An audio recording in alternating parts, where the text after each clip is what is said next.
And we are here at the Antonov airport, which is about 25 kilometers, 15 miles or so out of the center. These troops you can see over here. Stand up, Lewis. These troops you can see over here, they are Russian airborne forces. They have taken this airport.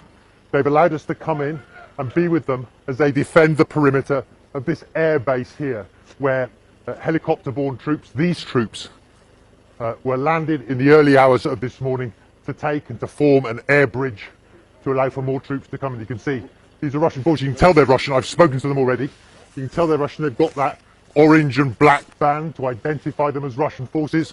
I've spoken to the commander on the ground there within the past few minutes, and he said they are now in control of this airport. And within the past few seconds, just before you came to us, they were engaged in a firefight, presumably with the Ukrainian military, which says it is staging a counter-offensive to try and take back this airport. We can tell you now, I'm standing outside the perimeter of this Antonov air base, and it has not been taken back by the Ukrainian military. It is the Russian military. You can see them now moving back to a different position. It is the Ukrainian military who say they are now in control. This is about, I would say, about 20 miles from the center of the Ukrainian capital.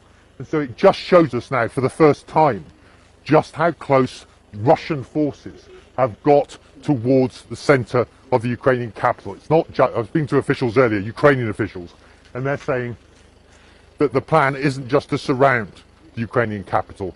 They fear now that the plan is to take the capital, to decapitate the leadership of Ukraine, and to replace that leadership with a pro-Russian government. That's what Ukrainian officials are telling us now they think is the Russian plan.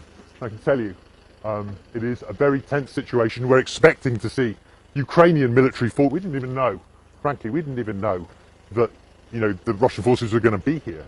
We assumed this was the Ukrainian forces. So I went up to speak to them saying, hey, we've come from Kiev, you know, but it only emerged during the conversation that they're all Russians and there are no Ukrainian military forces in sight, although I can hear them because they've been shooting ferociously in the course of the past few minutes. And so we're sort of in the defensive position behind this wall here.